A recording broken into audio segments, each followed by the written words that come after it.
All right, welcome into the Bitcoin Made Simple podcast, brought to you by the Bitbox O2 hardware wallet. Today I have Daniel Prince alongside, and before we get into the conversation that was already starting off air, and we realized that might as well just start recording because that's what a podcast is.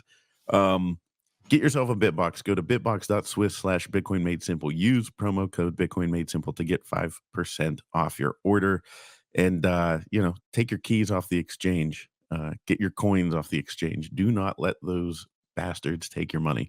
So do that. And then also thank you to Barefoot Mining for sponsoring the show. Barefoot Mining is looking for like-minded investors and energy providers to help start and fund and grow a Bitcoin mining diverse set of Bitcoin mining operations. You can find them at www.barefootmining.com or at Barefoot Mining on X.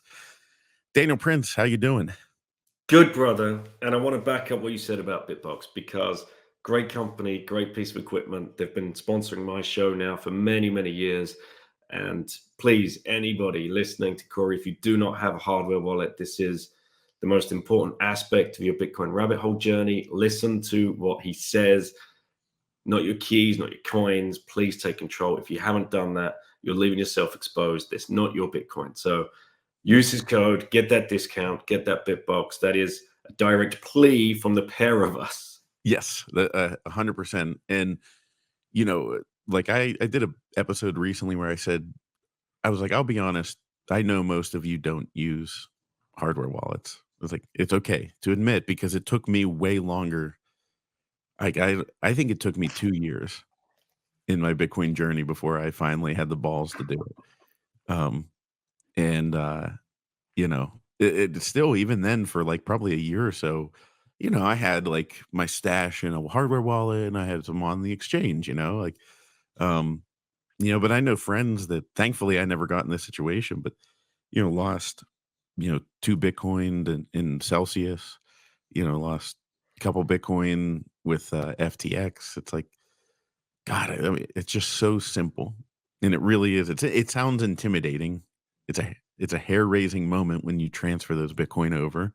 But the easy way to do it, everyone, because you're like, well, I don't want to move a whole Bitcoin on one transaction, but you just send a test transaction, send $50, and once you see that address and everything lined up right, you're like, okay, all right, now I'll send the whole lot. Um, I don't know. I can't believe. I mean, I just know. And because they sponsor your show, do you have like that alert whenever somebody buys it?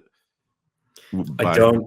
No, I don't. I don't get any alerts. Either I do, or it just goes straight to my spam, or nobody uses my code. I don't know, but Okay. Well, yeah, yeah. they used to use it a lot more, and I started like kind of hitting them over the audience over the head. I'm like, dude, you guys gotta like step it up because that code is not getting used as much. And I'm not saying it to be like, oh, like if you bought one, you don't need to buy another one in theory, like unless you're buying one for someone else, but I was like, based on the number of codes that are being used and the number of people that are listening, and I know that most people don't use self custody. It's just it's a reality. So, anyways, but yeah, we were just talking about Bitcoin mining. Mhm. That's the listeners on my show know that I'm getting into the natural gas Bitcoin mining world. So you're thinking if I run like at these remote natural gas sites, I could run a retreat for Bitcoiners. 100%. You were just explaining to me how beautiful it is out there. It's completely remote. There's no cell reception, and what you have is a captive audience of people that are hungry to learn, are fast learners, are looking to connect with other like-minded people. So if you were just to throw out the idea of like, let's get 4 or 5 people together, go out, spend 3 nights just under the stars, learning about Bitcoin mining and what this well looks like, the whole process, like the whole process that you went through. How did you find it? You could just tell these stories, and it just makes it so much more tangible for the people that are going to be there, and probably go ahead and inspire them to start thinking about Bitcoin mining differently and how they could probably get involved themselves. But there's many of us out there looking for that kind of adventure as well, just to be away unplugged for 3 or 4 nights with the guys talking about Bitcoin and nothing else. Hmm. I know it's because I mean, our wives don't want to hear us talk about Bitcoin anymore, probably. They're orange pilled enough, but they don't, at least my wife, she's like, okay, I mean, I'll give you 5 minutes and then shut it off. Go talk to somebody else about it. Um, yeah, no, I think that would be nice. I mean, I always wanted to go. I had an opportunity to go, but I wasn't able to go based on just my personal schedule last year. But um, what the intentional or the what is it? What's it called? What did he call it? Um, Jim had it. It was intentional living or whatever. Like it was the non Bitcoin conference out in like the mountains out west. And uh God, why am I blanking on Jim's last name? I'm sorry, Jim Kreider. Right. Yeah, yeah. Yeah. He had that. The And family planning guy, right? The yeah, financial advisor. Yeah, great yep. guy. Yeah, yeah, great guy. Um, and yeah, he just, I think it was like a group of probably like 10 or 15 Bitcoiners, like, in the mountains, in the Rockies somewhere, just it's amazing what we'll do just to talk about Bitcoin. Um, but yeah, so how are things with you? I mean, you guys, I don't want to dox you, but I know that you're in a different situation now. I don't, Yeah. is it public or have you made it? Yeah, we're now bouncing around the southern eastern tip of the UK. So Yeah, this mug is appropriate. you got the mug, and that's why I'm a little bit echoey in here because I still haven't kind of soundproofed the spare room here for my makeshift studio. But yeah, it's good, man. A little bit of a family change, a new adventure. I've not lived in the UK for 25 years, which means I've spent more time out than I have in. Oh boy. Same for my wife. My kids have never lived here, so yeah, all is positive. I've really enjoyed plugging into the local Bitcoin meetups, of which there are many. And I've been up to London to host an event for Roger Huang, who was showcasing his book, Would Mao Hold Bitcoin? And Huh. Would looking Mao hold forward to Bitcoin? the event that's going to be going on in Bristol on the 16th of November. I'm going to go and talk there about usury. So yeah, it's good, mate. Yeah, Yeah. it's all is good. All good, to be back in, I guess, the homeland. Yeah. You have bangers and mash? Your We kids have learning we all the had food? bangers and mash yet? No, we have not. We've had plenty of bangers, just no mash. I won't spell it out too detailed, but when we went to England and we had bangers and mash, I thought that they were called bangers for a much different reason. Um, I was like, "Oh, I know why these are called bangers," and my wife's like, "Why?" I was like, "Well, I mean, it's a sausage." And she's like, "No, that is not why they're called bangers." I'm like, "Oh, okay, never mind. Did Good thing I didn't say that too did you loud." explain why they're called bangers?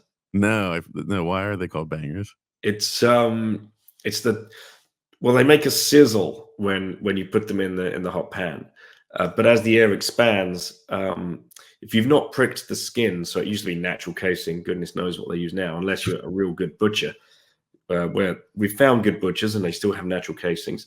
If you hadn't pricked the skin, it would just suddenly go bang because Uh, the air would, and that's why it's called a banger. okay. So much less perverted than my original. Yes.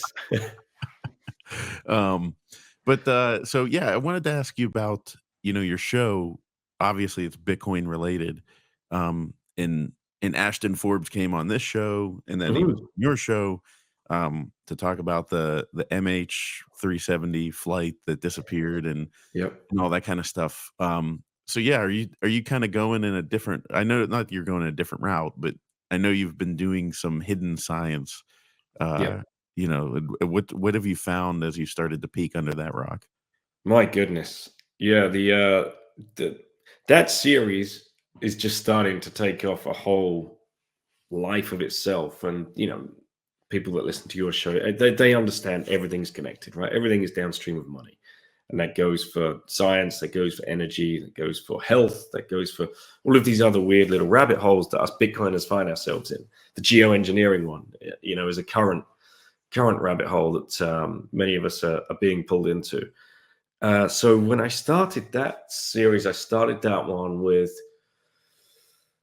a dive into all things esoteric and stolen science with Ray Youssef.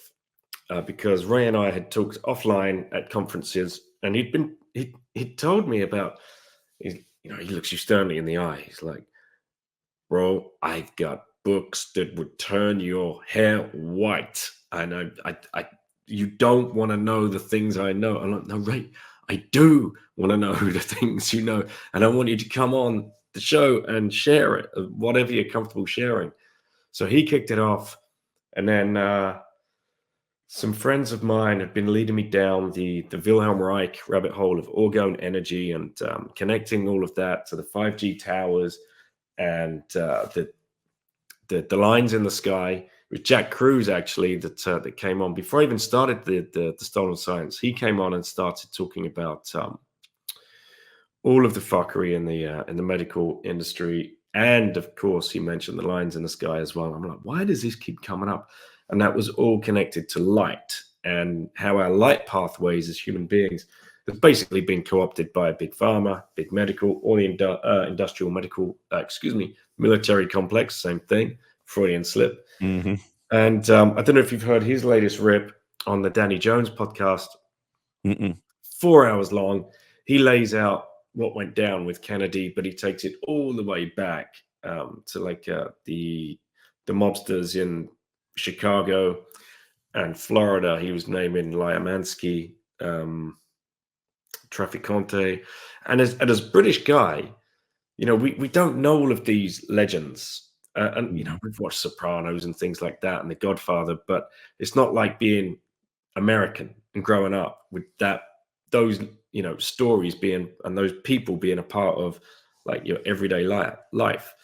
So it's really fascinating to learn all of this stuff. But the way Jack goes through it and ties it all into like the Kennedy assassination, the industrial and military complex, and how we've been, and stolen science. He even uses the word stolen science, and how we've been engineered into being addicted to these things we are currently staring at. You and I, we should have our blue blocker sunglasses on. Mm-hmm. And it's just been leading me down all of these different rabbit holes. And then Ashton Forbes came across my desk. I saw you had him on. I saw K-Van had him on as well. And I was thinking, there is something really incredible he is uncovering with this 0-point energy stuff, free energy, which tied in with Wilhelm Reich and his look at orgone energy, or the ether, and pulling energy from the ether, and the electroculture movement that talks about the same thing, using copper wiring or copper pipes to pull in ethereal energy to help grow crops and have more abundant yields, and how that was all squashed. That science is stolen too, because certain companies need to sell chemical fertilizers, right? We can't just have Mm-hmm. people using copper tools. To Tool, increase their yield, that doesn't help because it's reusable. no, no, we don't want increased yields. Abundance is bad, right? This is crazy stuff. So I've been going down all of these esoteric rabbit holes that, on the face of it, people are just going to roll their eyes like, yeah, whatever. This is just crazy stuff. But when you just follow the money, which you get trained to do as a Bitcoiner, because that's you can see the incentive structures, and you just follow those broken incentive structures, and you can pretty much get back to the same answers every time. That, yeah, there's something going on here. Something's been hidden from us, something very important, some technology that we've not known about for our health or to societally control us. This is some deep, dark, weird shit. And, very much like yourself, I'm just tired of being lied to. Mhm. and I like exploring the puzzle pieces and trying fitting them together. So yeah, and I've got Ashton coming back on to talk about, because the first episode we did mainly we just focused on the plane, Mhm. the disappearance of the plane, and how did that happen, and what his theory was. And so we're going to bring him back on to talk about the 0 point energy, which is really interesting because that's what you touched on with him. Because as a Bitcoin miner, of course, you want free energy, right? Mhm. And that's where that's where I want to pick this up from, actually, because I watched your musings from that episode. Uh, Mm, the one after, yeah. 48 hours after, whatever it was, when your head was still spinning, you're like, yeah, I've spoken to Bob Burnett about this and blah, blah, blah. And, does this make sense? What does it mean for Bitcoin? Is it good for Bitcoin? Is it bad for Bitcoin? So, Mhm. do you want to talk through your thought process, how that's kind of where you're at with that? And then I'll layer on top where my mind has been kind of settling on this. Yeah, I mean, so part of me wonders if that, you know, like zero, like free energy would kind of. Bob has a theory that it would kill Bitcoin. Um, but I wonder if you know, because we talked about in the year 2140, whenever all the block rewards are gone, that Bitcoin mining will continue to be subsidized um, by fees. You know, And I think that's okay. Like, that's obviously in the current state that we live in, the current world we live in, sure. You know, you need those miners to be running, um, in order to, uh to facilitate the transactions and, there will be layer 2, so there'll be, feeless stuff, but, you know, the idea of the fees being massive, you know what I mean? Like, you're basically gonna be looking at, say you're a bank and you have to move like an ACH almost, you have to clear it. So you have to move 10 Bitcoin, in which we obviously don't want the banks to be in charge, but it is what it is at that point. So you wanna move 10 Bitcoin, which at that point could be worth, $100,000,000.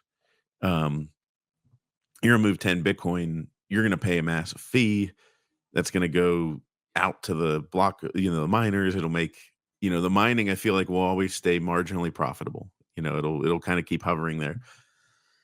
But I wonder if, maybe we don't, if we get to free energy, if it almost work out like if it worked out at the same time, because if free energy became available now, I feel like it could potentially kill Bitcoin. Um, because then anybody could attack it and, take it down. That's one of the safeguards against it is, you can't do the 51% attack and all those different things because, nobody can onboard that much energy to do it. Like, countries can't even afford to do that. So, I'm like back and forth, and I am going to have Bob on the episode, or on an episode, just to like go through his theory. But then I start to wonder about, does free energy around the time that the block subsidy becomes obsolete work? There would have to be some effort around it to make that secure, to keep the network secure. But, um, to me, that almost becomes the futuristic world where, everybody's walking around and transacting in Bitcoin, and it's the world reserve currency. And everyone runs a miner in their house just like for the sake of running a miner. It's like running a furnace, like, well, of course, like, and it doesn't cost me anything. And I know, like, maybe the miners will be tied into your actual wallet. It'll be an interface that you can, it'll almost be like your home safe. And it's like I plug it in into this house, or my apartment, and then if I move, I just take it with me. It has my Bitcoin on it, and it runs the network, runs my node, and it doesn't cost me anything because energy's free. Um, and in that scenario, I don't know even if you could attack the network because there'd be a hardware cost involved. Like you if if everyone in the world is running a node and running the network, and running a miner at home, then that solves a lot of problems. Um, so I don't know. I like to me that leaves the potential to do that. But I don't know. Like I can't. I haven't figured out which way I think it would be, if it would be beneficial or detrimental. And What do you think? without putting words in Bob's mouth, I've not spoken to him about it. Do you have like a quick outline of his theory? Um, I forget. Like I have to go because I think he called me and we started talking about it. And he said, "Let's just save it for the podcast. It'll be a Right. good podcast." But it was, I think along the lines of, um, the also the monetary value of Bitcoin.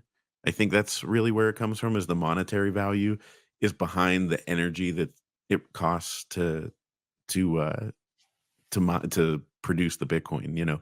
If Yeah, I if it think in cost your musings you mentioned it was concerns around proof of work, and if energy was free, then there's no proof of work. Oh, yeah, well, yeah, because so proof of work is what makes Bitcoin valuable, right? You know?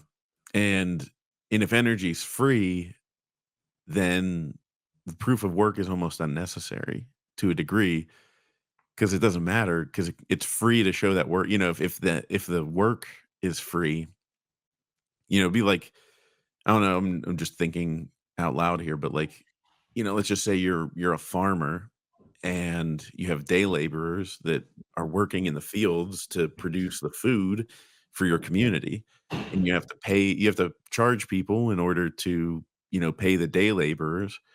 Um, but what if all of a sudden the day laborers weren't required, so you didn't need the work to be done? Um, then really, what are you gonna charge for the food? You probably, I mean, you could charge whatever you want, but if every farmer is in the same scenario as you, then it kind of becomes that, like, well, I guess I just give it away for free, you know, because where's the value come from? Like if it's just showing up with no effort, um, do we even need it? So that's another part of it. Yeah, it's like the proof of work makes Bitcoin so valuable right now. Um, being able the amount of energy required to do it. I mean, it's insane. I think the hash price for Bitcoin mining right now is between like 4 and 5 cents. Um, so, before the halving, I think you could be mining Bitcoin on grid at like 7 cents and be profitable. Um, and now afterwards, it's like the halving price went up a little bit, but the the amount of petahash that is on, I mean, the mining is just going through the roof.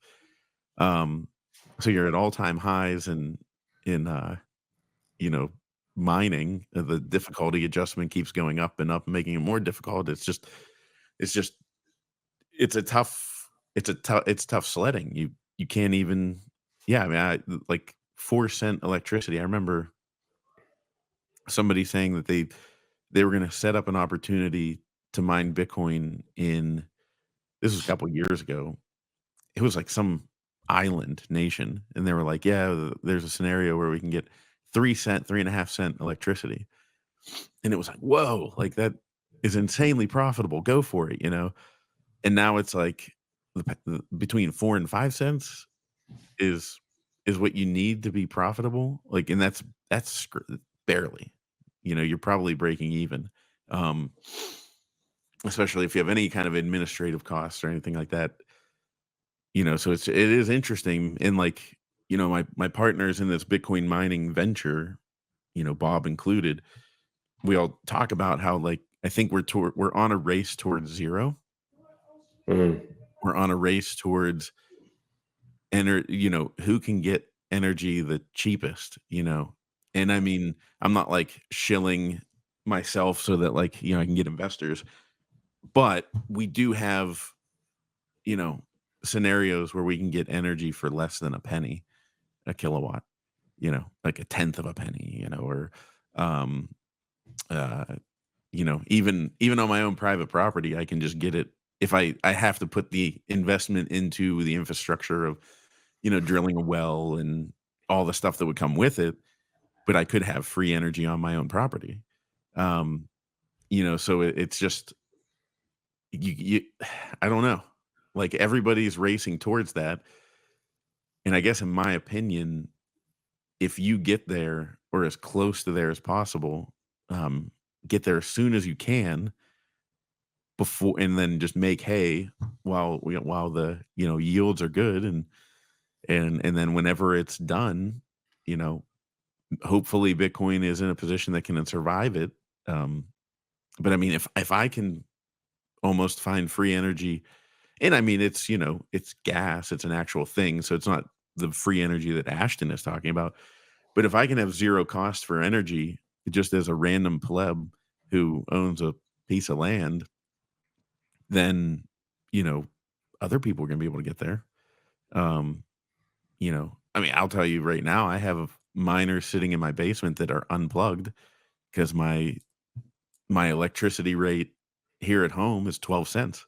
Hmm. Like, that would be insane. Like, I just might as well, my wife is like, as soon as we have one of these wells, she's like, "Can you just take like a little, Generac generator and fire it up, uh, and power, like, I got my black box, and just plug it in, like, because they're just sitting there right now doing nothing.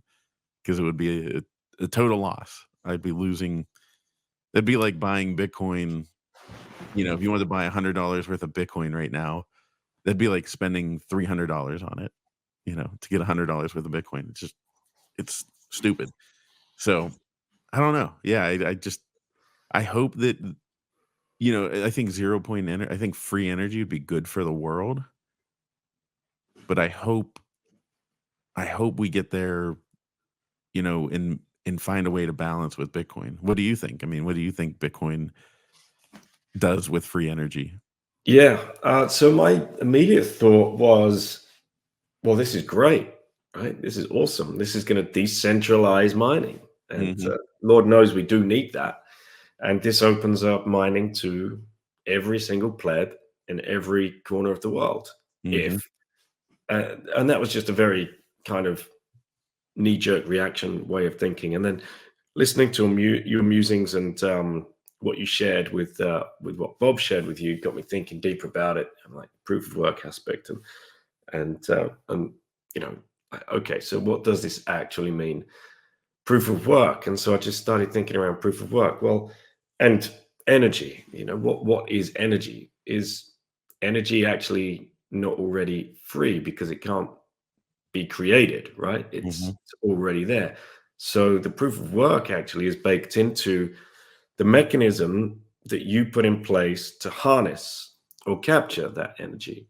Now, whether that's a turbine or whether that's mining for coal and then transporting it all the way to the factory to run the turbine, or whether that's the turbine that you build the dam and you get all of that infrastructure into place to be able to run the water turbines, or um, erecting a windmill to capture the wind, or building. So the proof of work is baked into all of that stuff mhm, to be able to capture and harness the energy. The energy itself was already flowing; it's free. And so what Ashton is saying with his 0 point energy, which is what uh, he strongly believes Tesla had already figured out and had stolen from him, and our trustworthy governments all over the world have had access to this knowledge and most likely power and technology for many decades. What he's suggesting, and what piqued our interest is, oh wait, if we can just pull energy from the air, because he's talking about pulling energy down from the ether, that's great. We can just turn our lights on and our computers on at a whim, and we can just buy an ASICs and flick on the switch, and we're going to be mining Bitcoin. Well, of course, it doesn't work that way. You need something in between, and this is something that he has talked about himself, like he's designing, that takes time, that takes effort, that takes work. Then he's got to figure out, okay, this is how you do it. And he's talking about using magnets and keeping the diodes open. I can't remember the technical jargon, physics language he uses. Mhm. But let's say he cracks this idea and he now has a unit that can pull down energy from the ether to power a small home or machinery or his washing machine or a Bitcoin miner. Now, that's the proof of work right there, baked into that, whatever it is. Is it a big generator looking type thing? Is it a box? Who knows what these things look like? But it's not going to be cheap. That's Mhm. going to have taken a lot of time, effort, and resources and materials to make, to harness or capture the free energy from the ether. So the proof of work, I think, shifts from, if zero point energy becomes a thing, it just expands the energy field. So instead of us having like three, four, or five different ways of harnessing energy, we have a new one. We have just this whole new player, and people are going to race to figure out the most efficient way of designing whatever it is, whatever machine we need to be able to harness that and capture that energy to be able to use to power the network. And then downstream from that, of course, we have this going on all the time, the chip race to get in the ASICs, the actual ASICs themselves. That's all proof of work baked into that as well. That Mhm. that's not a free thing. There's going to be competition always. How can I increase hash power? How can I do this much more efficiently? How can I mitigate the wasted heat, Yeah. or how Yeah. can I use it? So I believe, then, looking at it through that way of thinking, I still believe it would be a huge boon for humanity at large, a great thing to welcome into the space of energy, and Bitcoin and Bitcoiners being the playing field for that to be really robustly tested out. Mhm. Because this is where the innovation is, right? Innovation happens on the edges and the fringes of society. Mhm. Fuck me if Bitcoiners aren't on the edge and the fringe of everything, Yeah. I right? know, right? It's like, We live on the fringe. so it's exciting, and I really hope. Excuse me. And I spoke with Ashton off air quickly about it. I said, please tell me you're actually doing this and gonna design something and bring something to market that people can see, because Bitcoiners and Bitcoin mining companies will be queuing at your door. They're gonna be it. Forget Mhm. like BP and all these kind of guys. They're gonna want to shut you down. Whereas Mhm. the Bitcoiners are gonna give me that thing to play with. Give me now, Mhm. and we will pay because we have the backing. And we will tell you if it's good, bad, or shit. And we will give you all of the data and the feedback that you need to make it better. So I think there's a huge, huge opportunity here for Bitcoin and energy to marry up into something that is just going to explode Mhm. Yeah. humanity. That's a good point, and I really like that, like, you look at the cost of electricity, why does it cost that? It's not like. Right? Who are you paying? Yeah, it's Right? not like the Who sets electric the cost? company isn't sitting there, like, buying it from, this, like, nation that has all the electricity. Even then, where's that energy coming from? But, like, the cost it costs what it costs because there's infrastructure, there's power lines, there's, you know, the cost of the raw materials to generate the electricity, and, um, so maybe it becomes insanely cheap, but if there's free energy, like you said, I mean, let's just say, I don't know, like, this is just me talking out my ass. So, but like, if you got like some kind of antenna that was like a huge copper wire that you just put on top of your house that channeled energy out of the sky, well, that's going to cost money to buy that. And then you're going to have to maintain it, like even, I mentioned if I'm running natural gas mining on my own property, there's still a cost. I have to buy the generator. I have to, you know, change the oil in the generator. I have to clean the filters. I have to get new filters. I have to rebuild the engine over the years because the pistons will evidently, over time wear down and um like so it doesn't come down to like, well, what's your actual energy cost? It's like, well, if you extrapolate it across, maybe if I'm paying nothing for the energy but all the infrastructure, maybe it's less than a penny a kilowatt, but it's not free. It's not zero. So yeah, I think you're right. People think, oh, free energy, it's just going to be like you just it's just going to come into your house. It's like, no, there has to be a mechanism that gets them from point A to point B. Um, so yeah, I think we're kind of protected there. Is that what you think? Yeah, I think I think it'd be an incredible thing for the network and for the industry and for the whole of humanity because we thrive when we discover new ways to harness energy. Hmm. And if the first point of contact of this new form of energy is to interact with sound, incorruptible money, like step back. You that's incredible. Yeah, that's huge.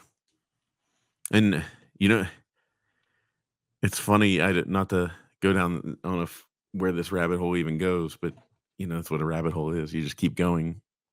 Um, and you said Tesla had his stuff stolen from him, uh, which I think Tesla was very on very right about a lot of things. Um, you know who got his patents? I don't. I believe it was Donald Trump's grandfather. I want to look how that. Why Let me, does that ring a bell? Something here rings a bell. here, let me read this real quick. This is from Yahoo Finance. Uh-huh. On January 9th, 1943, 2 days after Nikola Tesla died destitute in New York City hotel, the FBI called MIT professor and esteemed electrical engineer John G. Trump to Right. determine if any of the belongings in the investor state, which included his weapons of mass destruction, Tesla called the death ray, would be dangerous if it fell into the wrong hands. After 3 days, Trump, in fact, he's the late uncle of Donald Trump, determined there was no risk. Um, I don't know. I think that's pretty weird. Like how Yeah. something's something's off there. When there's smoke, there's fire. Which like, and if you're watching this and you're like, you guys are just a bunch of conspiracy theorists. Um, like I do believe the Earth is round. So I'll say there's some things that are just insane, but I'll paraphrase the conversation that my friend and I have been having since for years now. He's like he's definitely the smartest person I know, Mhm.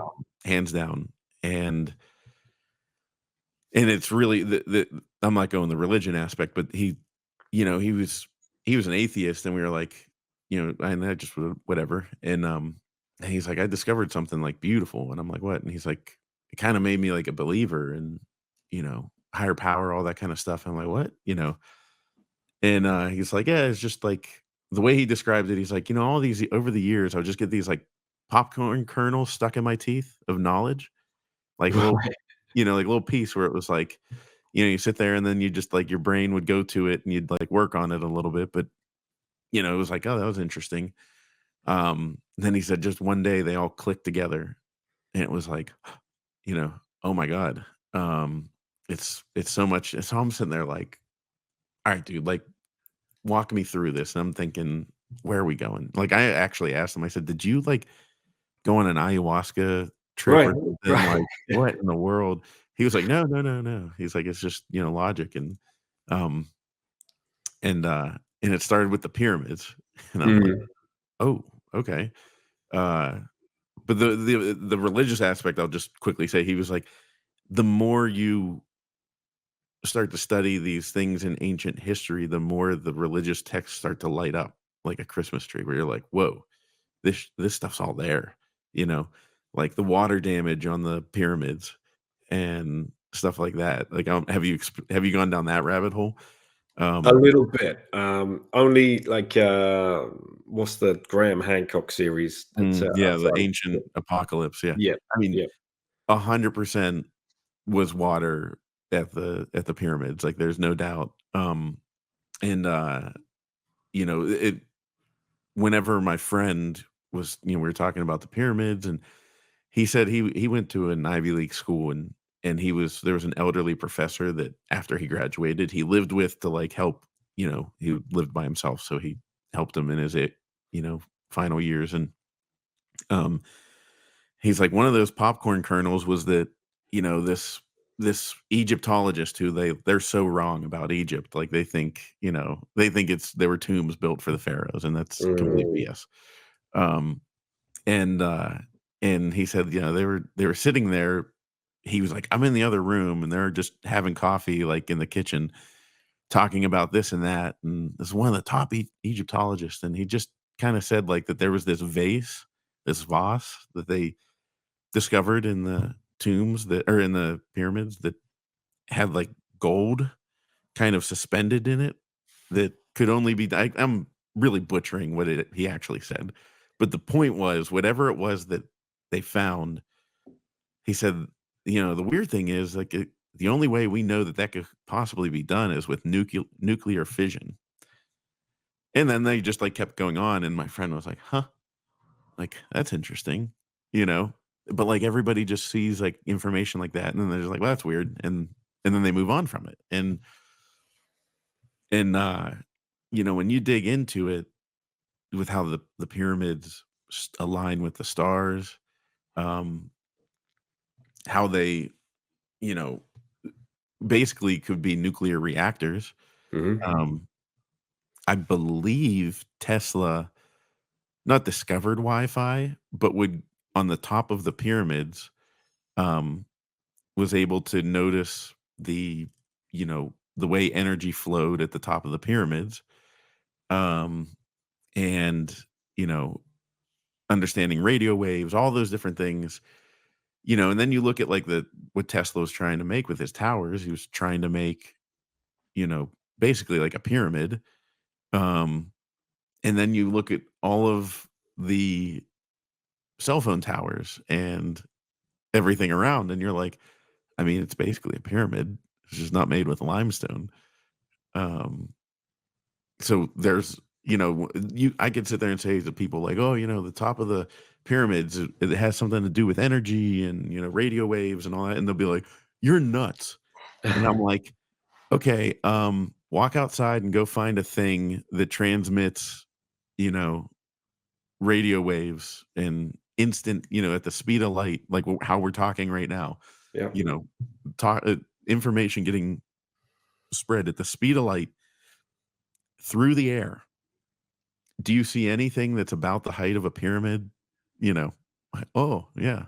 Isn't that weird how that works? Um, then it's also crazy that there's pyramids all over the world. Yeah. Um, and they also align. Like, Yeah. there's a pyramid in China that they have buried, um, or let overgrow. They don't, let people go there. Um, and then that connects to, like, the flood myths and everything. It's like, why does like Graham Hancock talks about, why is every ancient civilization has the same flood myth about the same time? Mhm. Um, and I don't know if you've seen Jimmy Corsetti. Uh, he he really gets into, like, archaeology, like, and he's been on Rogan a couple times, but he thinks he found Atlantis in, like, the eye of the Sahara. And if you That that's right. I've been shown somebody's talked me through that. I've not seen anything of his work, but I've seen exactly what you're referencing. Yeah, It's wild. and it's like 100, I mean, then you even look at the one guy, I think Randall Carlson's his name, Yeah. with Graham Hancock. He's like, if you look at the satellite images of the Sahara Desert, it looks exactly like the beach does after the waters recede, where the sand gets pulled. And it has these just, ripples through, and you're just like, okay, there was clearly something going on that we have no idea. No. Um, you know, and I'll go one further. This is my own little theory. I don't know. I'm sure other people have thought about it, but I was watching this YouTube video about guy talking about uh have you ever seen the Y Files? No.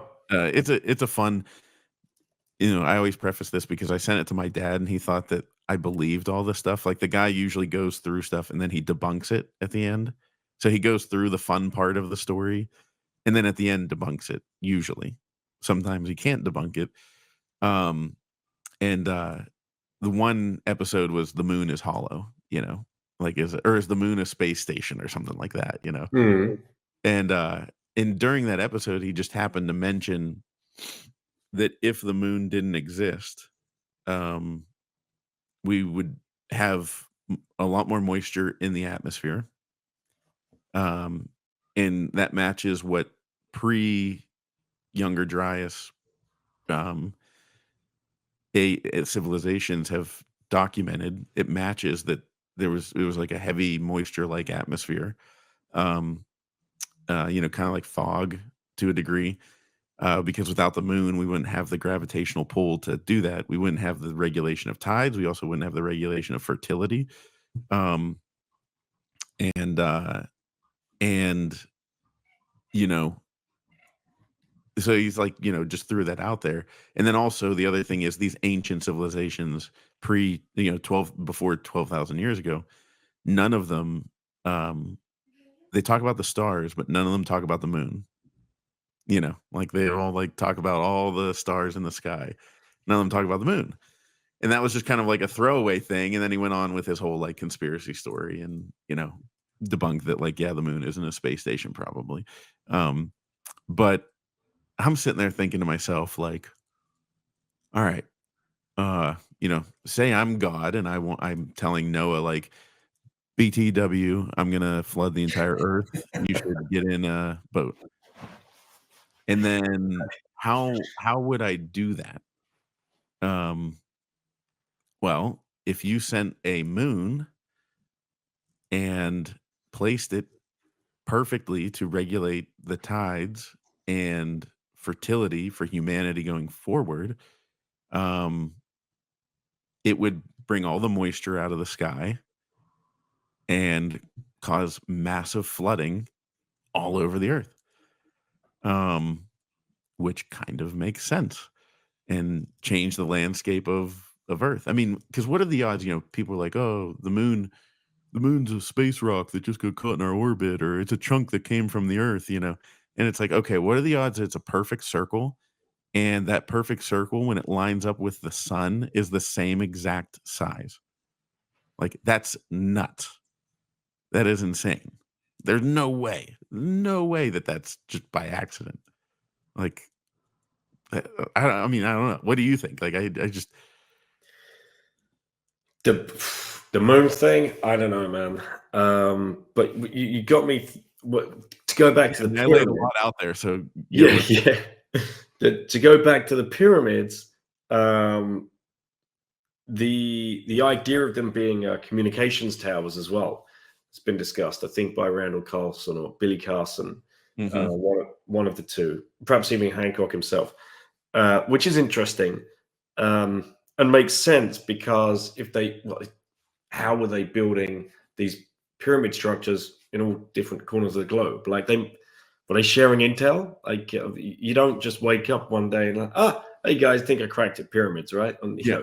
each corner of the globe. Like it's some consensus was being reached somehow, and the idea again that we can connect with each other over the ether, but we've been dumbed down with just so far from what we ever were or were supposed to be.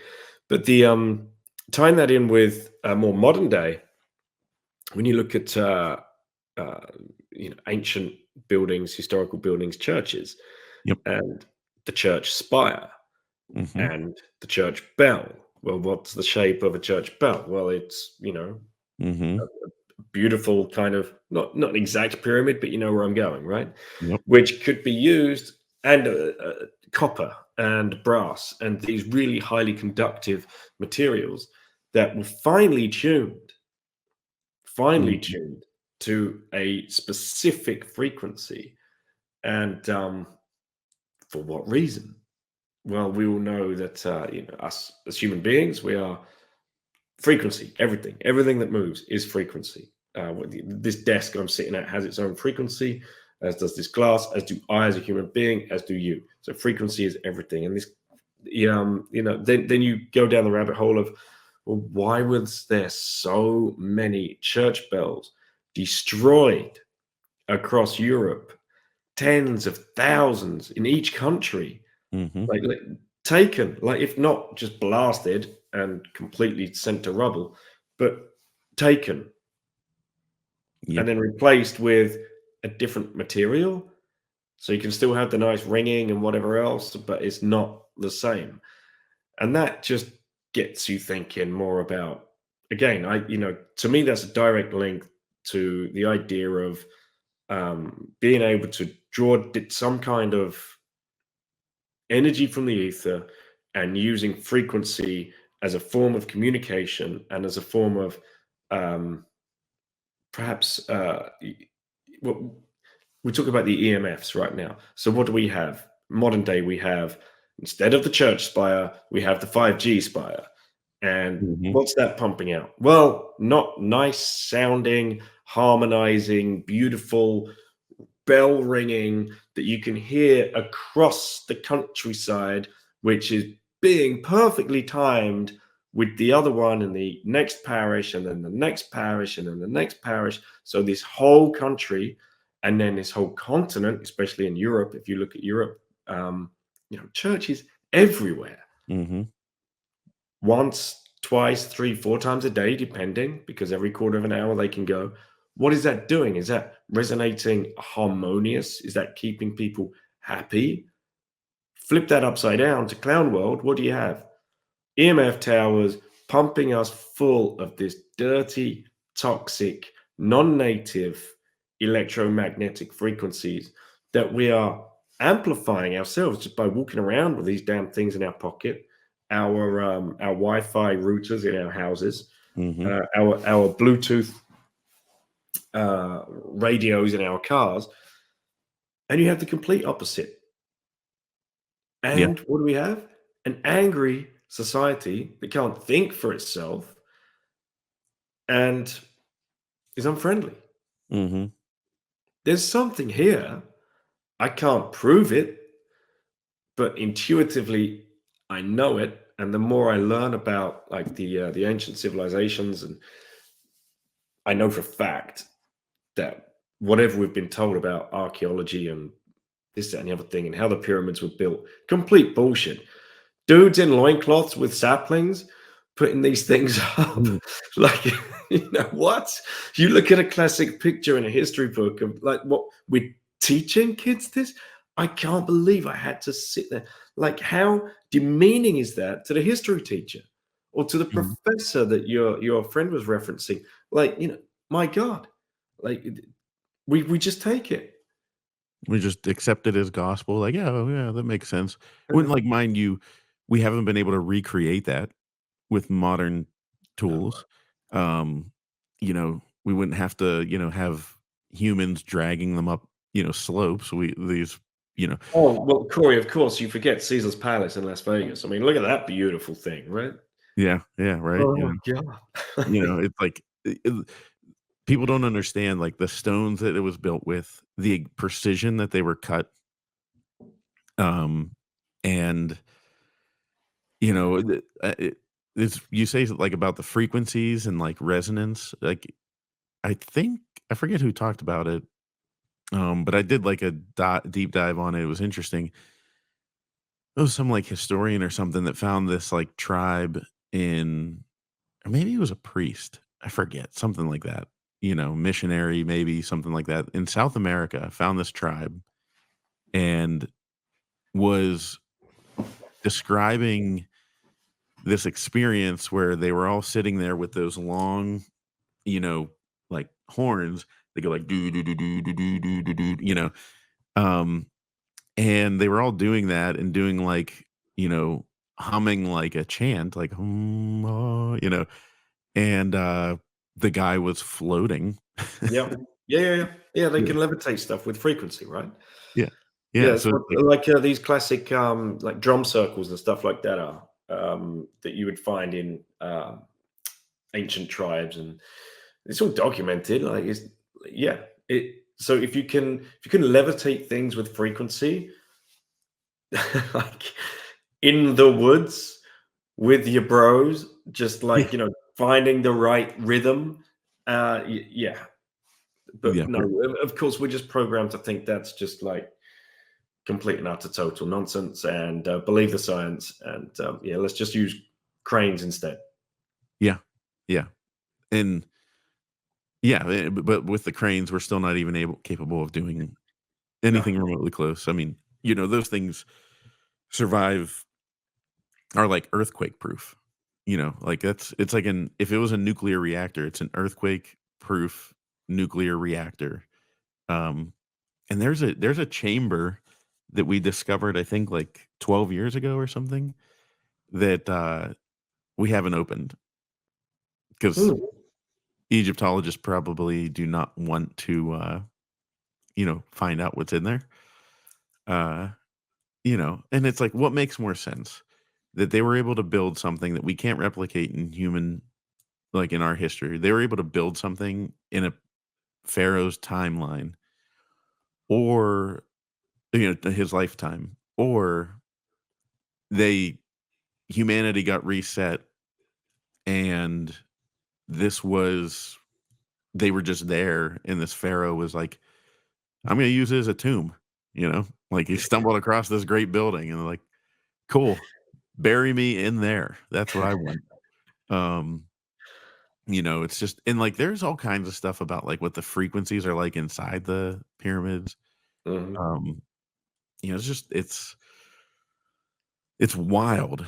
Um, and this is what I find like with conspiracy theories, you know, like my friend who's smart, he said, don't ever dismiss a conspiracy theory because, if somebody says the earth is flat, don't it's stupid to just say you're wrong, but, go through the process and you figure out it's probably not flat. It's pretty there's a lot of evidence to suggest that it's round, and we gravity exists, all these different things. And uh but there are nuggets that you can pick up along the way. And so like that moon thing, you know, where it's like, oh, is the moon a space station? No. But it is less dense on the inside than on the outside. Also, the dirt, as they go deeper into the surface, the dirt is younger. It's like the opposite of what it should be. It's young. It's newer soil. The older stuff is on top. Um, and did you know about whenever they crashed the lunar module into the moon? No. Uh, they so they left like things that detect tremors. They wanted to see like, oh, what's the surface like? And so they, when they were leaving after, I think it was like the third mission or something, they, you know, just detached the module on their way up and let it crash into the earth, and it or into the moon, and the moon apparently rang like a bell for like I think they said like an hour. Like it just kept Huh. humming and vibrating, and it was like there was basically evidence that the inner core is less dense. It doesn't mean, and it's funny, like, that's what I mean whenever you pick up pieces of knowledge. Like this guy is doing a whole video about how people think the moon is a space station, you know, and he's like, but obviously there's not aliens on the inside, operating this space station. But what I take away from it is I'm like, whoa, like you're saying that the inside of the moon is less dense than the outside. Like that's interesting. Like what does that mean? I don't know. Like what? Oh, there's weird frequencies in the pyramids. What does that mean? Like it's like you're following these like breadcrumbs um that lead you down these rabbit holes. And I will warn people. I mean, you have to take it in like a breadcrumb because like you could like lose your entire mental state. Yes. You know, like there's a reason Tesla was quote unquote crazy, right? Yep. Um, so I don't know. I mean, what's some of the other like stolen science that you've uncovered or discussed? I'm curious because it's Yeah. funny. We spent like an The, hour on energy, so well, this all links into Wilhelm Reich, who's the guy that termed coined the term orgone energy, and he was as a young guy, he studied under Freud, and then he was doing more rather than psychoanalysis, he was doing more like hands-on patient work. And when he was doing the hands-on patient work, he realized that close-up quarters at cells, he was looking at human cells, he could see positive, vibrant, living, wonderful human cells were emitting a light, like a kind of UV kind of blue light, which randomly enough, just listening to Jack Cruz on his podcast with Danny Jones, was talking about the exact same thing. He was talking about our bodies create light within. It's like a photosynthetic kind of process that humans do. mhm. And so we're producing light from within. And you're like, what? Wait a minute. That's what Reich found back in the 50s, perhaps in the 40s. And of course, it's the age-old story of this dude gets found, swept up, moved to America, given all of the funding and laboratory space and staff and help that he needs to carry on with his groundbreaking technology and discoveries. And I think people have to fact check this, but I've heard it said before that the ether became like a really very prominent part of like studying physics, chemistry. Like it was the ethereal studies. Mhm. And I think it might have even been added at one stage to the periodic table and then removed. So there was something here. There was something going on. And what Reich found as well, by working on his house or his cabin, he had a place near a lake, and he had some scaffolding up, rudimentary scaffold pipe, just banged into the ground, and one of the poles fell over. And as it fell over, it sent this shockwave right across the lake, which he witnessed. And that took him down the rabbit hole of, well, what the hell just happened? And what was that energy? And how's it harnessed? And how's it dissipated? And then he theorized and basically proved that when he banged it into the ground, all of the organic material in the sand, all of the gravel, sand, earth, all of the minerals that had been packed tightly together by the inorganic structure of the steel had caused this energy to build up, and he could direct it. And that's what happened, because it got directed down through the pole, out the other end, and woof, across the lake. So that's when he built what he called his cloudbuster. And I don't know if you've ever seen that Kate Bush song or video. It's a very long video. It's about 8 minute long video featuring Keith Sutherland. It's a big film, and this is the story told via the medium of music by Kate Bush, because she read Peter Reich's, Wilhelm Son's book. And in the book, it's all about how Reich built this cloudbuster, took it out into the desert, and started playing around with harnessing the energy in the ether to revitalize the desert by making it rain, bringing rain to the plains back to what should have not been a desert. What had happened? Mhm. Why had the weather changed? What was going on? This is what he was trying to figure out. And then one of his partners, I think, uh, sold or leaked. Maybe he was making something. I can't. I'm a little bit blurry on this part of the story. Something happened that got out of the FDA's. They were applying for a patent from the FDA, which was denied. But I think a partner had already put something out into the marketplace, which pissed them off, which put Reich in jail. So he was in jail. He had classic. He had all of his documents stolen from him by the feds, and the usual story. Everything was hidden away and taken away for other people's safety, and always the classic line, in the interest of national security. Mhm. And then the day before he was to be released from jail, he died suddenly. Hmm. Yeah. So Interesting. that is what I was talking about a little bit with Ray, but then followed up with a guy called George Richel, who is based out in South Africa. And then a guy called Mitch, the orgone donor, who's just actually been on Ben Wehrman's podcast as well. And what these guys do, so to back up as well, another thing that got Reich in hot water was he found a way to cure cancer with what he called an orgone accumulator. So the orgone accumulator, just imagine a classic cupboard where you just hang your clothes, right? It's not very Mhm. big.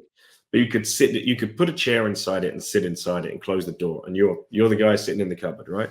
But this cupboard would be made of steel with so a sheet of steel, and then layers of inorganic, organic, inorganic, organic materials. So between the sheets of steel, maybe there's lamb's wool or wood shavings or sand or whatever, right? Well, it's just a mix of organic stuff, and then pressed tightly together with another sheet of steel, and then again, and then another sheet of steel, and then again. So this cubed box would have to be set up in an orgone-rich area. So somewhere in the middle of you wouldn't want it near freaking cell tower, let's put it that way, because what it would do would draw in the negative, Mm. deadly orgone energy instead of the positive orgone energy, which is in the ether. So what he would do is put people in there who were showing signs of cancer with cancerous cells, and you could see those because they are the black gray cells in the body, not the nice blue glowing ones. And sure enough, sure as shit, he was curing cancer by sitting people inside a box that he made himself. So that's another reason he wound himself up in a lot of trouble with the powers that be that actually need cancer uh, to make themselves a lot of money. And again, go back and check the Jack Cruz podcast on Danny Jones, where he talks about the origins of cancer and how that came about and the people behind that as well. This all ties in. So what these guys were talking about, George and Mitch, were that they sell these things, and they're just called organs. Hmm. This one's in the shape of a pyramid. There are some you can get in the shape of and the idea of the pyramid being that it shoots the orgone energy, positive orgone energy, straight up. Mhm. And these things are good to have around the home because what it does is it takes deadly and turns it into positive. So make sure there's one under your router, under your smart TV, under your smart electricity meter for sure. Mhm. If you've got any 5G lampposts or anything like that near you, get one under there. If you've got any 5G towers around town, just buy a bunch off those guys. Just go and put them underneath the towers. Like I do it with the kids. I mean, Go around to the towers. yeah, we go tower busting together. Hmm. It's a fun little project. We even make them sometimes. So What are they can made I of? tell it's making a difference to the towers? I don't know. Can I tell it makes a difference in the home? Yes. Everything, just everything seems a lot calmer since we've just had them in the home. The plants react well. We don't have pets, but pets have reacted well to them. And I know this for sure because a couple of friends of mine, have done it as well. We're always experimenting with this esoteric stuff, and yeah, they've seen marked improvement in behavior of their house plants and their house animals and things like that. But having those guys on the show and talk about this and letting them just talk openly, I think it is an incredible way of bringing them and their ideas into and giving them like an in into the Bitcoin community Hmm. and just seeing what we're all about because they've like, yeah, it's weird that we're on a Bitcoin show, right? Like Ashton, Yeah. all right, this is your third Bitcoin podcast. Are you getting weirded out by this? He's like, yeah, no, I love it. Like, yeah, it's I never thought I'd be here, and he still hasn't bought any, but like these touch points are very, very important, and I think it's another role for Bitcoin podcasters and a Bitcoin community to play uh, wherever you're being pointed. You know, the health guys, right? The carnivore guys getting all of that uh, Hmm. kind of thinking in the naturopaths, the homeopaths, getting all of that thinking in. Um, the I mean, coming together to destroy this like just web of lies in every aspect of our life and breaking them down um, with smart people that are coming to you with the opposing side of the story to the official narrative. And here's one thing I'll say for your audience that you know, they're probably thinking, ah, yeah, like you said earlier, oh yeah, damn conspiracy theories, and you know, this is all a bit weird. You know, I tuned into a Bitcoin podcast and whatever else. We've just got to start thinking bigger and more laterally because Clown World isn't going to end itself. We Hmm. are going to have to end it. And if you're thinking, if you're like afraid to speak up about the things that you're starting to disbelieve because you're worried about the reaction that you're going to get from your nearest and dearest, you're doing them a disservice by not saying anything. Yeah, Hmm. it's going to ruffle a few feathers and people are going to point at you and they're going to laugh at you and they're going to call you names, but actions speak louder than words. And if you keep showing up saying, yeah, but look, this doesn't make sense, and ask yourself as well, like, you know, do you 100% believe the official narrative of what you're being told or what you've been told? And if you don't, then you're a conspiracy theorist, Hmm. right? If you question the moon landing, do you 100% believe the official narrative? Do you 100% believe the official narrative of 9/11? Do you 100% believe the official narrative of the Las Vegas shooting? Or are there questions? Because it's dangerous if we just let the narrative be fed to us and we say, oh, right, that's that then. Oh, yeah, nuclear power is bad for us, right? Yeah, because because Give me we a watch The reason. Simpsons and the fish have three eyes and like, yeah, okay, yeah, bad. Right. Yeah, now we're nuclear physicists. That's Yeah. that's the classic way to cancel someone as well, right? Oh, right, yeah, Princey, so you're a nuclear physicist now. No, never said I was.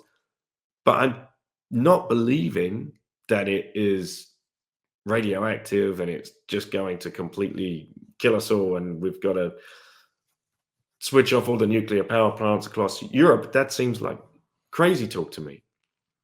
There's like definitely a movement to bring nuclear power plants back. Like that's people are like, oh, maybe that wasn't a bad idea. You know, Yep. like it's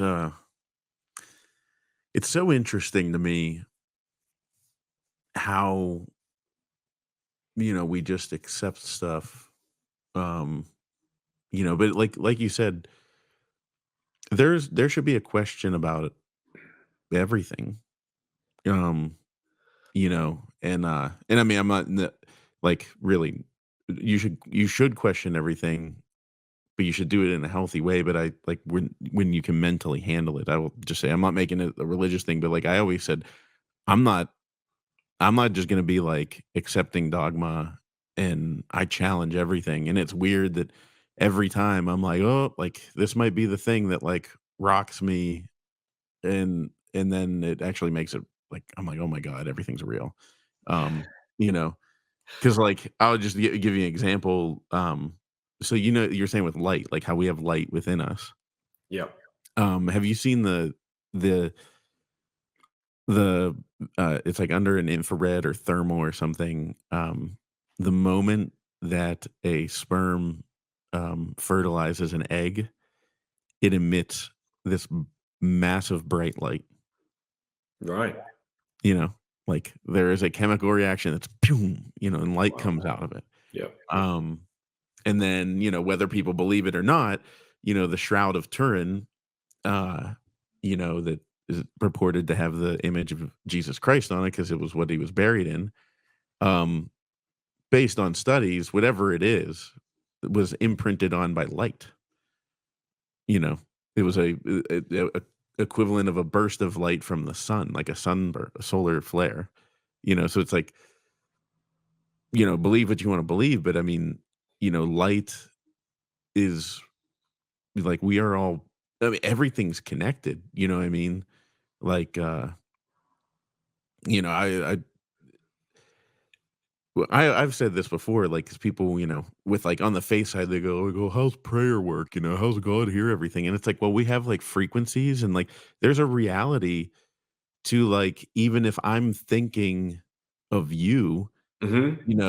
and it's like, "Oh, you posted that you're," or like, I know you probably saw our friend, Aaron, the golfer, Yep.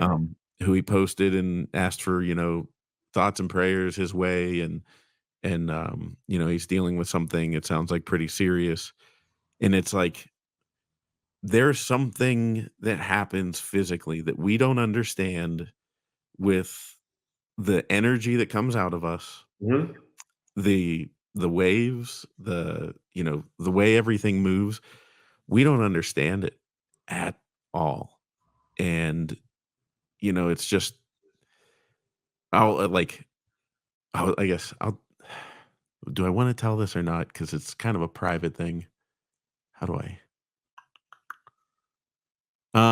all right. I might cut this out later, I gotta think about it, but, um, so my wife's father passed away when she was 2. Always felt an unexplainable connection to him, but doesn't remember him.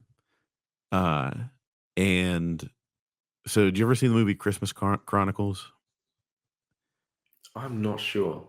Okay, so spoiler alert for everyone, the beginning of the movie, I mean, it's right at the beginning. The father it's these 2 kids, the mother works on Christmas Eve. The father died, um, and and the father died, like, the year before or something like that, and the little girl's going through all the Christmas videos with her dad there. Um, and then they end up helping Santa, blah, blah, blah. Uh, and so me and my wife had actually started watching that movie. And then when I was Christmas shopping for her, I came across this Buddy the Elf sweatshirt that had Christmas lights in it. You know how they have like the Christmas lights in the sweatshirt. Tried it in the store, it worked, it lit up, and I thought, oh, like she'll just think this is funny, like a goofy. Yeah, I mean, we love the movie Elf, but like she can wear it once or twice a year to a Christmas party. Um, and so she opened, and we watched like half the movie before Christmas, but we just, we're too tired and didn't finish it. On Christmas morning, she opens it, tries it, the thing won't work. Batteries, lights, nothing works, and she's just like, "Oh," I was like, "Oh, we'll return it, hopefully we can get it in another, size or like in a working one that same size." So we just lay it on the couch. Um, then we go about our day Christmas Day, uh, go to her family's, my family, whatever. We come back, put the kids to bed on Christmas night, and she's like, "Hey, do you wanna finish the movie?" I'm like, "Sure."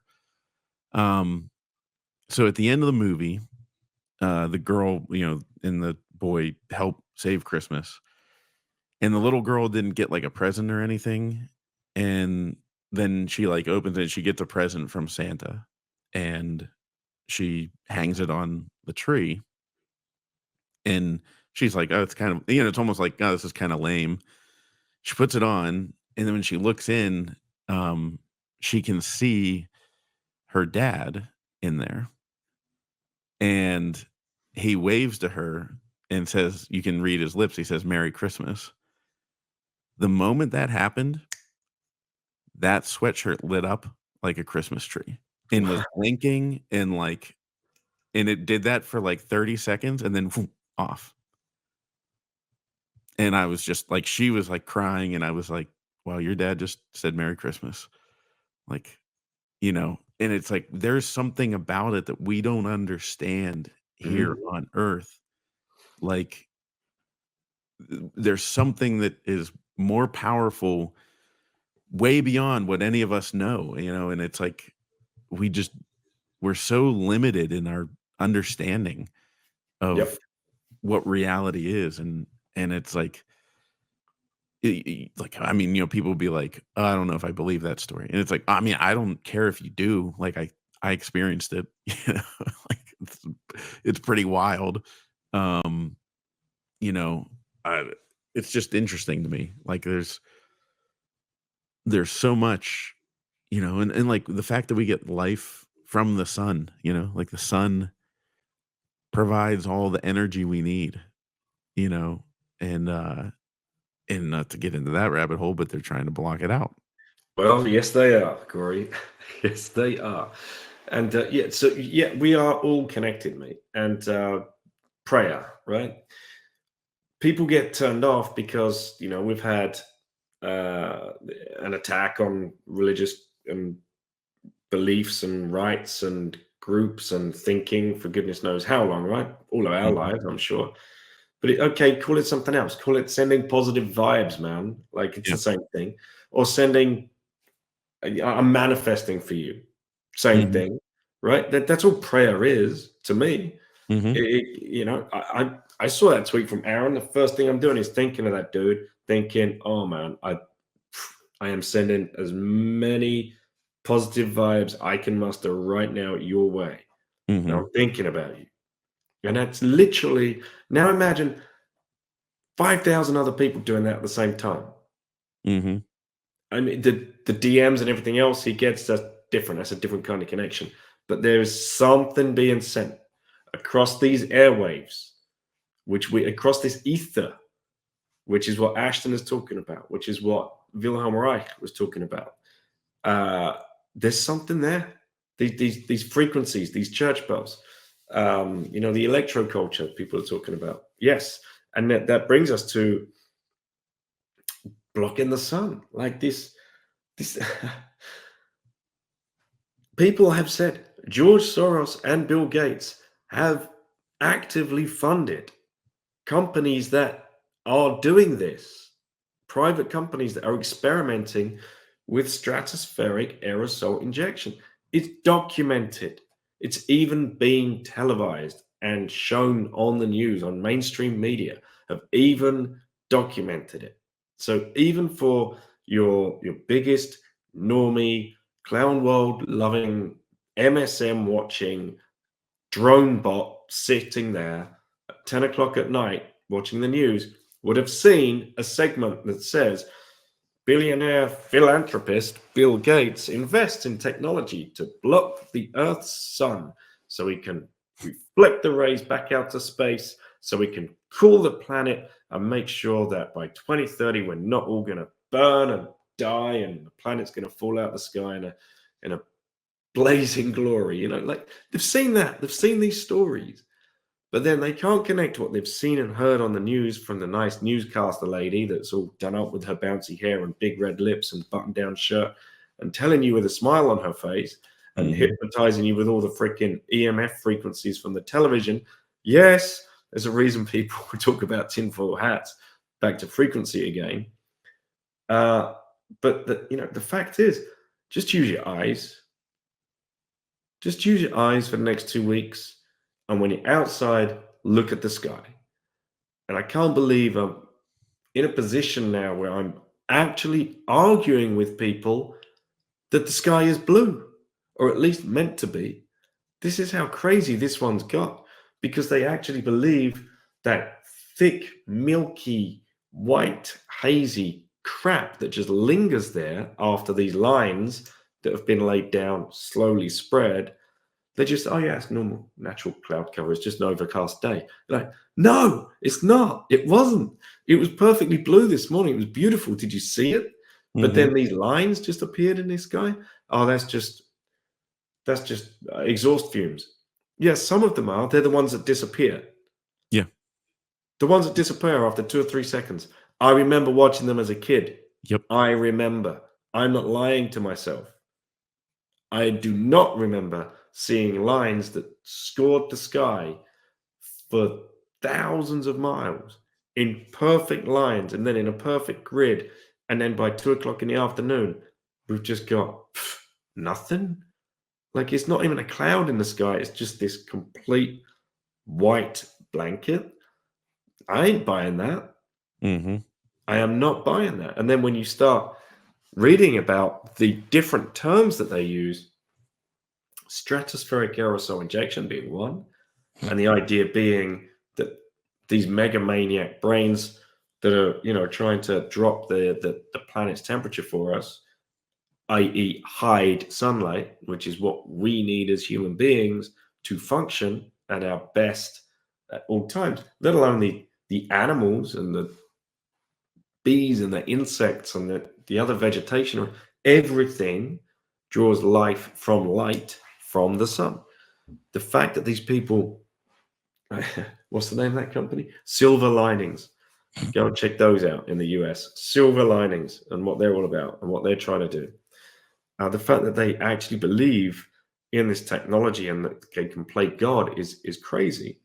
So again, people are going to be thinking, oh yeah, conspiracy theorists, whatever else. Well, let's have a look what's going on with all this weird weather that's been going on the last, 3 years, especially. It's all linked, and let's follow the money. Let's take the more pragmatic approach and let's ask ourselves, okay, what's really in those lines in the sky? What could be coming out of those engines? Because shouldn't engine fuel burn clean, like Hmm. as clean as possible, especially in a jet airplane? You'd think, right? You'd want that. Yes, sure. On some days, atmospheric pressure or temperature up there, or whatever, is going to leave one of those tiny little lines, which just disappears after like 3 or 4 seconds. Hmm. So what's the other thing then? And then you're like, okay, well, what are the incentives at play here? Well, the incentives, if you do a search for sustainable aviation fuel, huge, burgeoning business that is all tied in to this climate grift of there being, oh, we've got to, save the planet by 2030 or we'll go into hell in hellfire. So they say sustainable aviation fuel, that can be subsidized by the government, obviously. Who are the ones that are making this sustainable aviation fuel? Well, it's already the existing refinery, oil, energy, chemical companies. And what's going into the sustainable aviation fuel? Well, when you actually look at what passes, is this whole list of God knows what else you would not expect to find in A1 jet fuel for sure. And then you're wondering, well, okay, this all seems rather convenient for companies that are, looking to make money out of potential waste products that now could become actually valuable. Is that getting mixed into sustainable aviation fuel? And is that perhaps not being fully burnt at the point of combustion? And now this is where everybody's like, oh, well, so you're a fucking engineer now. And I'm like, no, I'm not. I'm asking questions though, because I'm curious and I want to know why my sky's fucked above my heads and above my kids' heads. And I want to know more about like what the actual hell is going on. And why is this being allowed to happen? Because it is happening. And how do we stop it? Hmm. Yeah. I mean, it 100% is happening. And like, there was a day recently that I was driving home and I was like, oh my God, like it was just lines everywhere. And I was like, this, because I would go back and forth on that. I'd be like, I mean, you know, they're incompetent, so they wouldn't be able to like pull something like that off. Um, oh, that's a little too crazy. But like you said, I remember seeing those out of jets whenever I was a kid, and yeah, it would be like, I mean, you could still see the plane in the sky. Like on one end, you could see the stream, and it was gone over here, you know, and and that was normal. And now it's like, I mean, I was driving home, and I'm like, oh, there are like 30 lines just that cross the entire sky that I can see that are just laying there. Um, and makes me wonder, like, oh, are they trying to make you be, because where I live now, I could live off of my own energy. Uh, I have chickens. We don't need the grocery store in theory. Like when I built the chicken coop and we got the chickens, people were like, "Oh, you're gonna use that to sell them?" And I was like, "Yeah, that's not why we're doing it. Like, we're doing it just for like in the crazy scenario where you're forced to stay in your house and maybe food supplies are drying up. I have enough protein for my family to survive." Um, and I'm willing to say that out there because I also have enough other things to protect it. Um, Here in America. Um, I mean, we where we live, I have a few neighbors over many acres, and we already know if shit hits the fan, we know the perimeter, and we're good. We'll be fine.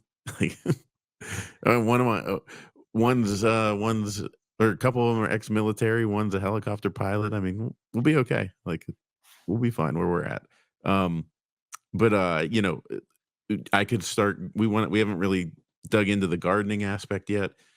But we want to get like I have a big red book that shows you how to live. We could get a cow, we could get goats, and off of we could just section off an acre, and within that acre provide for our entire family.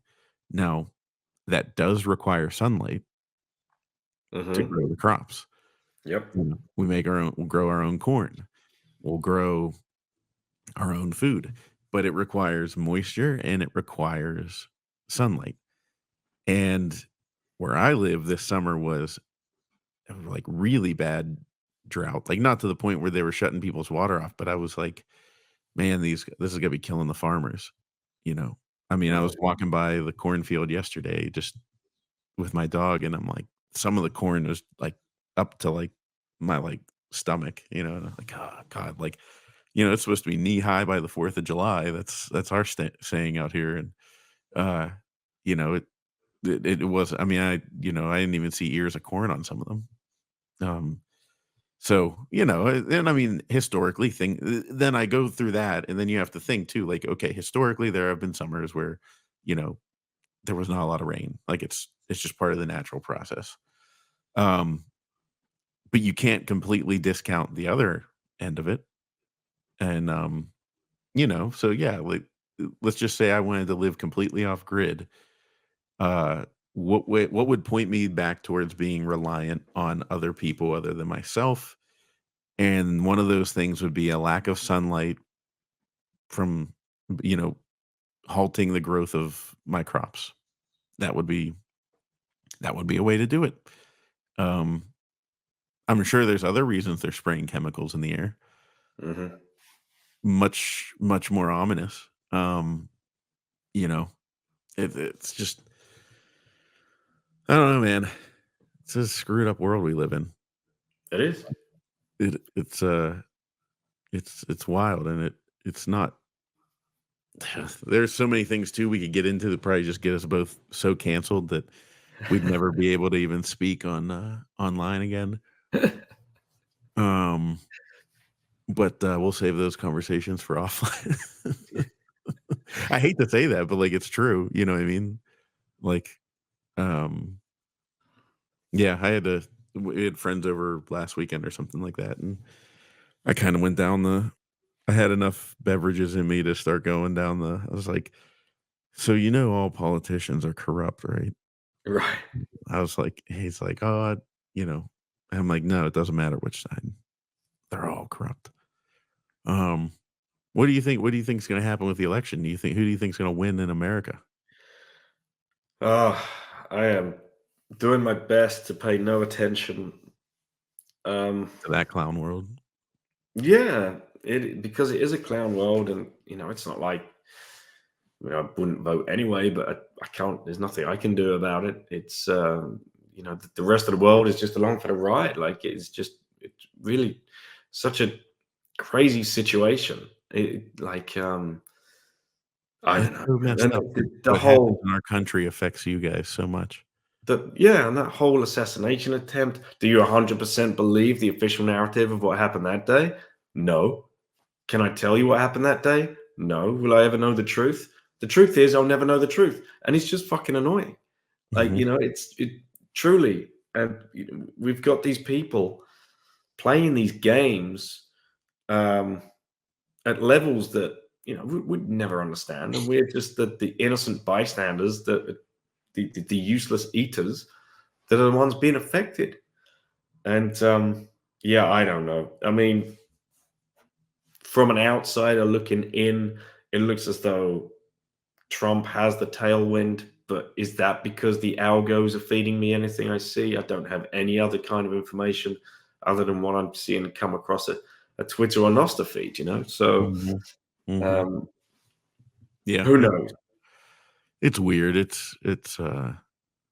You can't I mean, it's just like you almost can't believe anything, and I said to a friend, I was like, "I wish I lived in the world where if w if, quote, unquote, ‘my candidate won, I would think that the world is okay.'" Mhm.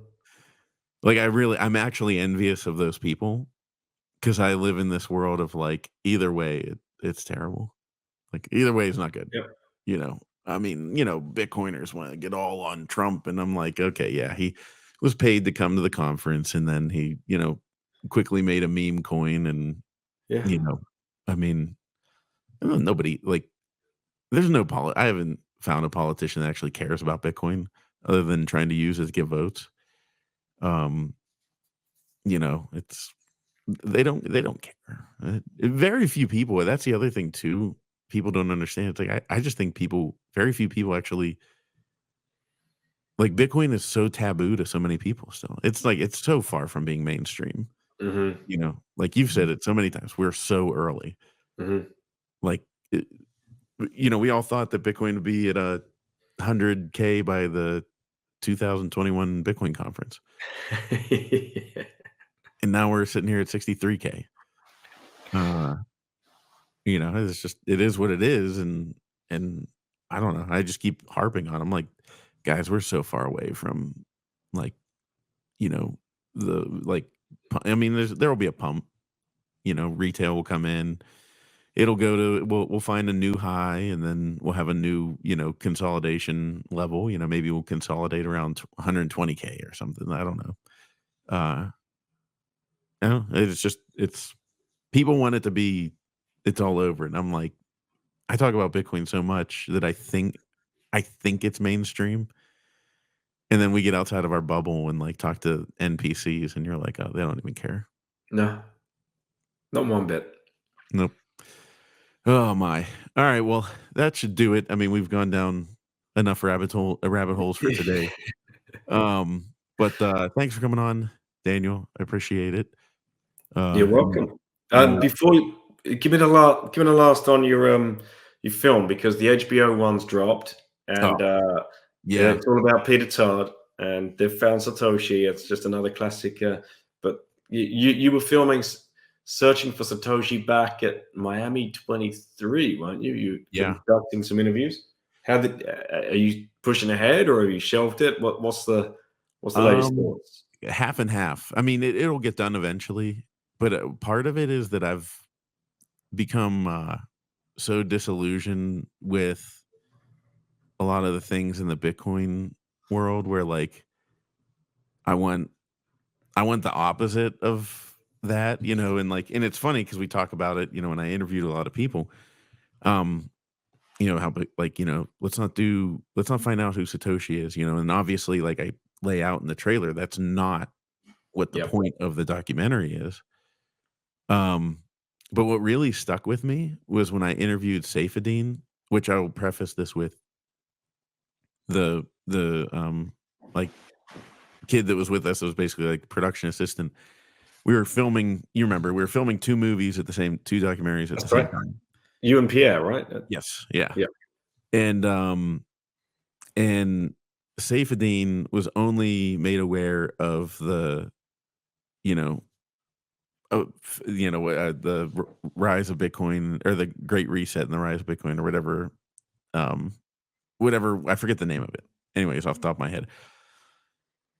So he sits down and I go first, and I'm like talking about Satoshi, and he just like kind of flips out. He's like, I don't want to talk about who Satoshi is. What are we talking? And I was just like, oh, but that stuck with me because I was like, what the hell am I doing? You know, like even entertaining it from like a fun, like my whole purpose, my thesis is to get people to understand that we'll never find out, and that's a good thing. But I don't know, like, so that's where I'm like kind of in a quandary. I need probably like a little bit of cash just to finish it up. But it's also been like a thing where I'm like, my heart's not there to like actually, it's not ready to be finished. And that's okay. Um, Mhm. it has to be, I can't just do it to like drag it to the finish line. The other thing I've thought about is that I could just shorten it and make it like a really tight, like 20-minute documentary, and release it for free on YouTube and everything like that. Um, just to just to to get it out there. Mhm. So, but I that requires a lot of time and editing and all that kind of stuff that I have to do.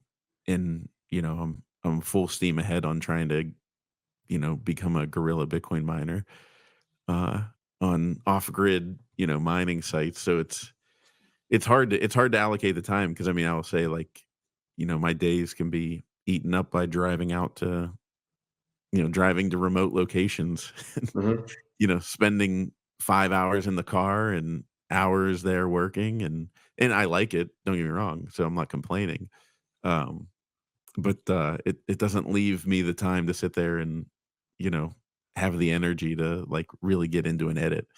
Um, so I don't know, to answer your question, I'm kind of there, kind of not. Uh, I do have um, a couple people like in the Bitcoin world that are considering putting a little bit of cash behind it to like come on as like producer and get it to like its fullest. But then, not say take the wind out of my sails, but the HBO documentary coming out, and it's like, I don't know, like it's such a stupid. It's so funny because I'm sitting there, I'm like, God, I hate that this movie came out. I hate that anybody tried to, not because I made something, like I hate that this came out, because why is anybody trying to find the identity of Satoshi? Yep. And it completely undermines my thesis of like trying to surprise people with it, because I feel like people are gonna be like, oh, here we go again. Yep. Um, who knows? Well, I hope you release something, man. You put a lot of time and effort into it, and I'm sure something good will come of it if you ship something. And that Great, we've been great to waiting. hang as always. Yeah, yeah. And all you guys listening, get yourself a Bitbox O2 Please do hardware that. wallet. Please do that, and we will talk to you guys later.